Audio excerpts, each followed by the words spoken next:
भीष्म पितामह ने कहा, गोविंद एक निवेदन और है,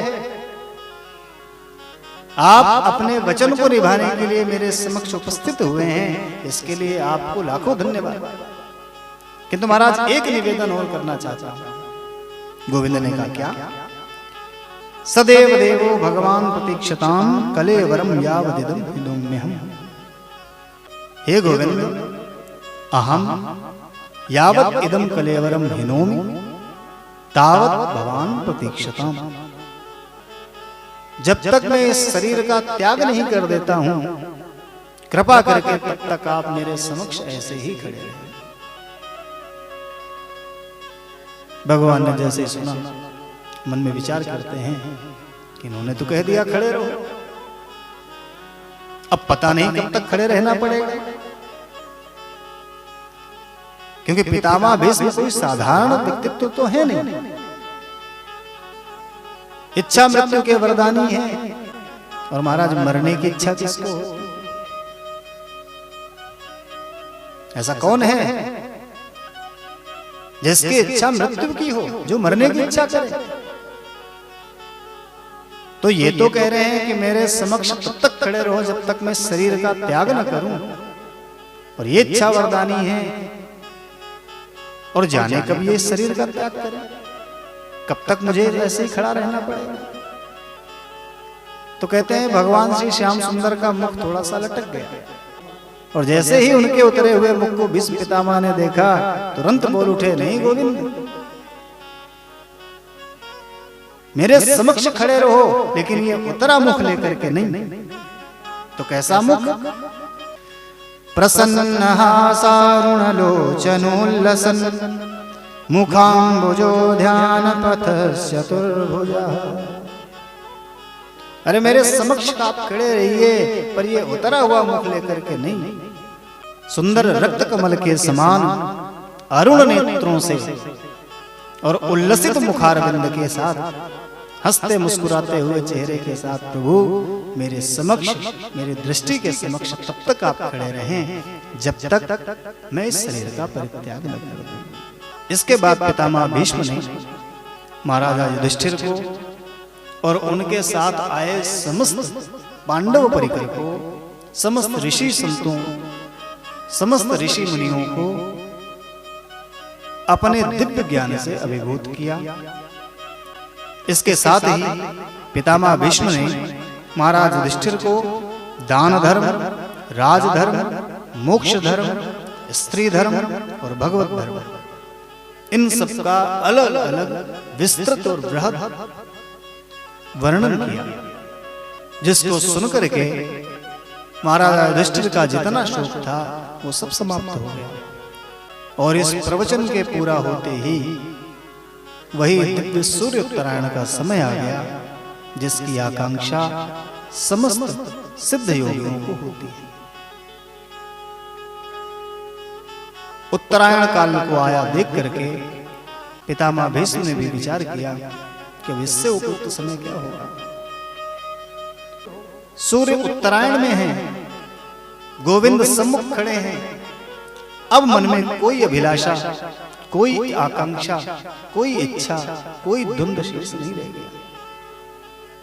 प्रयाण करने का इससे श्रेष्ठ समय और क्या होगा। ऐसा विचार करके पितामह भीष्म ने अपना मन सभी से हटा करके गोविंद के चरणों में लगा दिया। भगवान श्री कृष्ण के सुंदर चतुर्भुज स्वरूप, जिस पर के उनका पीतांबर फहरा रहा है, उसे देखते देखते पितामह भीष्म के आनंद की सीमा नहीं रही। पितामह भीष्म भगवान के उसी स्वरूप का ध्यान करने लगे। प्रभु के स्वरूप का ध्यान करने के कारण जो भी उन्हें अस्त्र शस्त्रों से चोट इत्यादि लगी थी, उसकी समस्त पीड़ा तत्क्षण दूर हो गई। भगवान के दर्शन से जो भी उनका अशुभ शेष रह गया था, वो सब तत्क्षण नष्ट हो गया। और यहाँ पर पितामह भीष्म भगवान श्री श्याम सुंदर की 11 श्लोकों में अत्यंत दिव्य स्तुति करते हैं। इति मतिरूपकल्पिता वितृष्णा भगवति सात्वत पुंगवे विभूनि स्वसुखमुपगते क्वचिद् विहर्तुं प्रकृतिमुपेयुष यद्भव प्रवाह। पितामह भीष्म कहते हैं, हे गोविंद, इस देह का परित्याग करने से पूर्व आपसे एक निवेदन करना चाहता हूं। गोविंद ने अत्यंत प्रेम से कहा, हाँ बाबा कहो। भीष्म पितामह ने कहा, गोविंद मेरी एक पुत्री है और मेरी अंतिम इच्छा यह है कि इस शरीर को छोड़ने से पूर्व मेरी उस पुत्री का विवाह मैं किसी सुयोग्य वर के साथ कर सकूं। गोविंद ने कहा, बाबा आपकी पुत्री? अरे आप तो ब्रह्मचारी हैं, आपका जब विवाह ही नहीं हुआ तो पुत्री कहां से आ गई? भीष्म पितामह ने कहा, नहीं मेरी पुत्री है। और कौन है वो पुत्री? इति मत, मेरी जो बुद्धि है इसी को मैंने अपनी पुत्री मान लिया।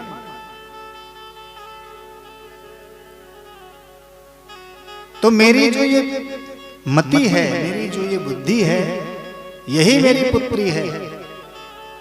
और देहत्याग करने से पूर्व मेरी बड़ी इच्छा है कि इसका विवाह मैं किसी सुयोग्य वर के साथ करूं। और अब तक जितने इसके लिए मैंने वर देखे, कोई भी इसके उपयुक्त सुंदर वर मुझे नहीं मिला। कोई भी पिता जब अपनी पुत्री के लिए वर खोजता है तो वो ध्यान रखता है कि उसकी पुत्री को उसके गुणों के अनुरूप ही वर की प्राप्ति हो। जैसे सद्गुणी उसकी कन्या हो, वैसा ही सद्गुणी पति उसको प्राप्त हो। तो मेरी जो ये मति है ये अत्यंत गुणवान है। और क्या गुणवान है? तो मेरी मति की सबसे बड़ी विशेषता ये है कि वितृष्णा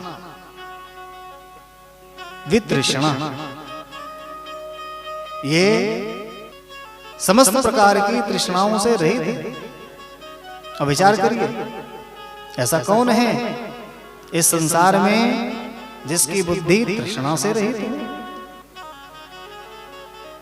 प्रत्येक व्यक्ति का मन, प्रत्येक व्यक्ति की बुद्धि किसी न किसी तृष्णा से ग्रसित है। 3 प्रकार की तृष्णाएं प्रमुख बताई गई हैं संसार में। कौन कौन सी? पुत्रेषणा, वित्तेषणा और लोकेषणा। तो कोई तो पुत्रेषणा से ग्रसित है, पुत्र की इच्छा, हमारा संतान हो, हमारा नाम करे, हमारी सेवा करे। किसी को वित्तेषणा है, हर कोई धन दौलत चाहता है, महाराज बहुत धनिक बन जाए, इतना धन हो जाए, इतनी संपदा हो जाए।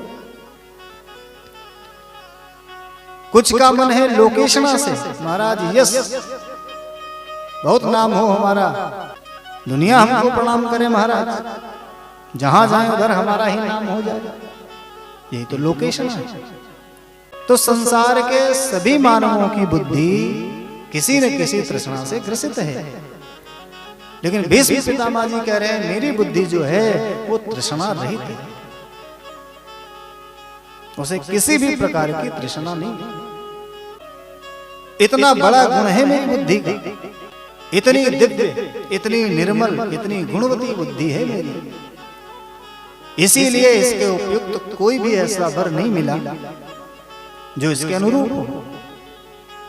किंतु महाराज आपको देख करके वैसा लग रहा है कि आपसे अधिक उपयुक्त वर मेरी इस बुद्धि रूपी पुत्री के लिए नहीं मिलेगा। इसलिए आपसे निवेदन है प्रभु कि कृपा करके मेरी इस बुद्धि रूपी पुत्री को स्वीकार करें महाराज। त्रिभुवन कमनं तमाल वर्णं रविकर गौरवराम्बरं दधाने वपुरलककुलाव्रताननाब्जं विजय सखे रतिरस्तु में नवद्या। अगले श्लोक में पितामह भीष्म कहते हैं, वो श्याम सुंदर जिनका शरीर त्रिभुवन कमनम तमाल वर्णम, जिनका त्रिभुवन सुंदर शरीर, जिसकी आभा सांवली है, और उस सांवले शरीर पर फहराता हुआ पीतांबर ऐसा लग रहा है मानो तमाल वृक्ष के ऊपर सूर्य की रश्मियां पड़ करके दिव्य आभा का संचार कर रही हैं। वो श्याम सुंदर जिनके मुखार बिंद पर काली काली घुंघराली लटें सुशोभित हो रही हैं, ऐसे अर्जुन के सखा भगवान श्री कृष्ण के प्रति मेरी निष्कपट प्रीति हो। पितामह भीष्म महाभारत युद्ध के काल में भगवान श्री श्याम सुंदर की उस छवि का स्मरण कर रहे हैं, जब भगवान के मुख पर लहराते हुए घुंघराले घुंघराले बाल घोड़ों की टाप से उड़ती हुई धूल से मटमैले हो, सारथी बने हुए भगवान श्री कृष्ण इधर से उधर रथ हाँक रहे हैं, जिसके श्रम से उनका मुखमंडल पसीने की बूंदों से भर गया। उन्हीं पसीने की बूंदों पर उड़ती हुई धूल के कण अत्यंत सुशोभित हो रहे हैं, जगमगा रहे हैं। देखिए,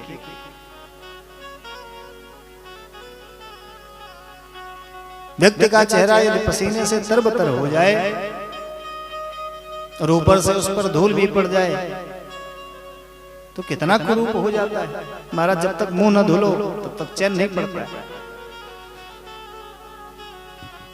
और भगवान का क्या स्वरूप है कि जिस पर पसीना भी सुशोभित हो रहा है और पसीने में पड़ी हुई धूल के कण उससे वो अत्यंत और सुशोभित हो रहे हैं। साधारण मनुष्य जहां पसीना धूल इत्यादि से कुरूप हो जाता है, अच्छा नहीं लगता है, भगवान श्री कृष्ण उसी पसीने और धूल से अत्यंत शोभायमान हो रहे हैं। क्यों? क्योंकि सुंदर किम न सुंदरम, जो स्वयं सुंदर होता है उस पर तो सब कुछ सुंदर लगता है। पितामह भीष्म भगवान श्री कृष्ण के उसी स्वरूप का ध्यान कर रहे हैं। उन सुंदर भगवान श्री कृष्ण के प्रति मेरा शरीर, मेरा अंतःकरण और मेरी आत्मा समर्पित हो जाए।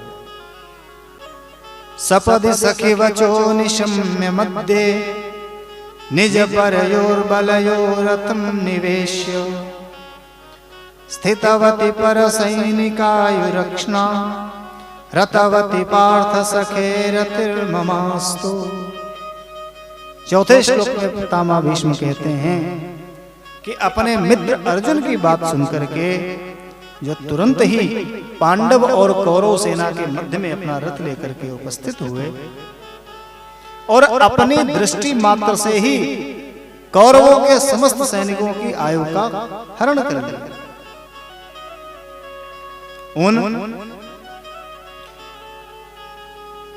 उन अर्जुन के सखा, अर्जुन के सारथी भगवान श्री कृष्ण के चरणों में मेरी परम प्रीति हो। व्यवहित प्रतना मुखम निरीक्ष्य स्वजन वधात् विमुखस्य दोष बुद्ध्या कुमति महरदात्म विद्ययाय चरण रते परमस्य तस्य मेस्तु। पितामह भीष्म कहते हैं कि जब अर्जुन ने दूर से ही कौरवों की सेना और उसमें मुखिया बने हम लोगों को जब देखा तो हमको देख करके ही वो मोह से ग्रसित हो गया। हम आत्मीय लोगों का वध करने से वो विमुख हो गया। उस समय जिन भगवान श्री कृष्ण ने गीता के रूप में आत्मविद्या का उपदेश करके अर्जुन के अज्ञान का नाश कर दिया, उन परम पुरुष भगवान श्री कृष्ण के चरणों में मेरी प्रीति बनी रही। स्वनिगममपहाय मत्प्रतिज्ञा मृतमधिकर्तुं वप्लुतो रथस्था धृतरथचरणोऽभ्ययाच्चलद्गुर् हरिर्वहन्तुमिभं गतोत्तरीयः।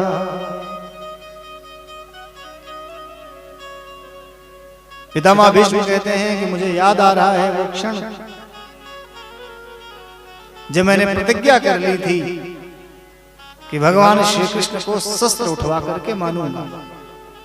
वो भगवान श्री कृष्ण जिन्होंने मेरी प्रतिज्ञा का मान रखने के लिए अपनी प्रतिज्ञा तोड़ दी, अपनी प्रतिज्ञा भंग कर दी। क्योंकि महाभारत युद्ध के पूर्व में जब अर्जुन भगवान श्री श्याम सुंदर से सहायता लेने गए तो गोविंद ने कहा कि मैं तुम्हारे साथ तो चलूंगा, तुम्हारा सारथी बनूंगा, किंतु महाभारत के युद्ध में मैं कोई भी अस्त्र शस्त्र धारण नहीं करूंगा। ये मेरी प्रतिज्ञा है। तो एक तरफ भगवान की प्रतिज्ञा है कि अस्त्र शस्त्र धारण नहीं करूंगा, और एक तरफ मैंने प्रतिज्ञा कर ली कि मैं ऐसा विकट युद्ध करूंगा कि भगवान श्री श्याम सुंदर को अस्त्र धारण करने पड़ जाएंगे।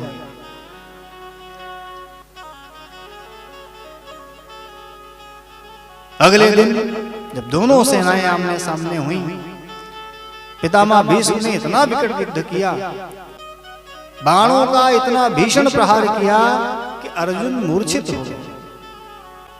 भीष्म जी कह रहे हैं कि भगवान श्री श्याम सुंदर मेरी प्रतिज्ञा को समझ गए। उन्होंने विचार किया कि यदि मैं अपनी प्रतिज्ञा नहीं तोड़ता हूं तो पितामह भीष्म भी अपनी प्रतिज्ञा को नहीं तोड़ेंगे और इतना विकट युद्ध होगा कि निश्चित ही अर्जुन की मृत्यु हो जाएगी। अर्जुन को बचाने वाला कोई नहीं है। ऐसा विचार करके गोविंद रथ से कूद पड़े और रथ के टूटे पहिए को लेकर के भीष्म की ओर मारने के लिए दौड़े, और इतने वेग से दौड़े कि उनके कंधे का उत्तरी दुपट्टा भूमि पर गिर पड़ा और समस्त धरती कांपने लगी। पितामह भीष्म पश्चाताप कर रहे हैं कि मुझ आतताई ने तीखे बाण मार मार करके जिन भगवान के कवच को तोड़ डाला, किंतु अर्जुन के रोकने पर भी भगवान श्री श्याम सुंदर मुझे मारने के लिए दौड़े चले आ रहे हैं।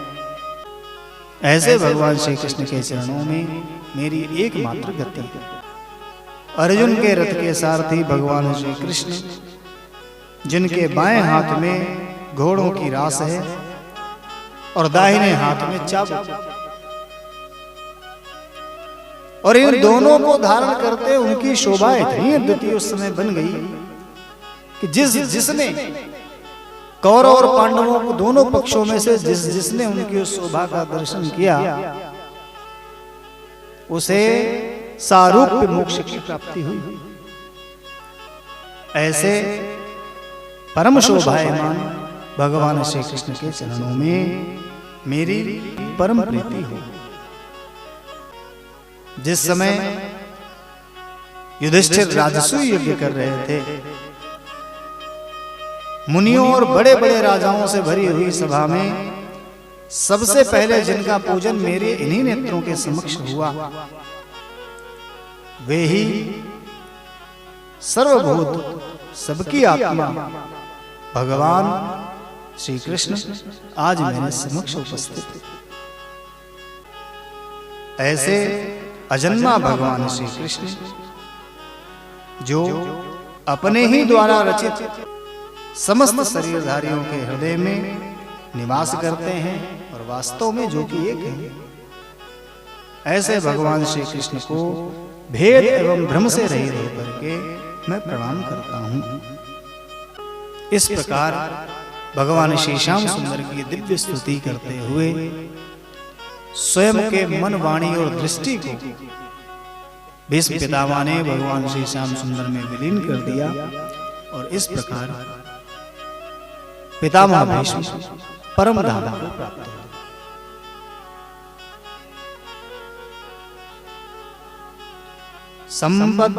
संबध्यमानमाज्ञाय भीष्मं ब्रह्मणि निष्कले सर्वे बभूवुस्ते तूष्णीं वयांसेव दिनात्यये। पितामह भीष्म को ब्रह्मलीन जान करके समस्त संसार सब लोग उसी तरह से शांत हो गए जैसे दिन व्यतीत होने पर सायंकाल को पक्षियों का कलरव शांत हो जाता है। समस्त देवता मनुष्य दुंदुभी बजाने लगे और आकाश से पुष्पों की वर्षा होने लगी। इस प्रकार महाराज भीष्म परम पद को प्राप्त हुए। महाराज युधिष्ठिर ने उनके मृत शरीर की अंत्येष्टि क्रिया कराई। अत्यंत शोक का अनुभव किया महाराजा युधिष्ठिर ने। उसके बाद भगवान श्री कृष्ण के साथ महाराजा युधिष्ठिर वापस हस्तिनापुर आए और अपने चाचा धृतराष्ट्र और गांधारी देवी को उनके महाप्रयाण की सूचना सुनाई और शोक संतप्त उन दोनों लोगों को ढांढस बंधाया। उसके बाद पितामह भीष्म के द्वारा बताए गए मार्ग पर चल करके महाराजा युधिष्ठिर धर्म पूर्वक अपने साम्राज्य पर शासन करने लगे। कुछ दिनों तक पांडवों के साथ रहने के पश्चात भगवान श्री कृष्ण ने उनसे विदा लेकर के द्वारिकापुरी प्रस्थान किया। द्वारिकापुरी पहुंचने पर भगवान श्री श्याम सुंदर का बड़ा दिव्य भव्य स्वागत हुआ।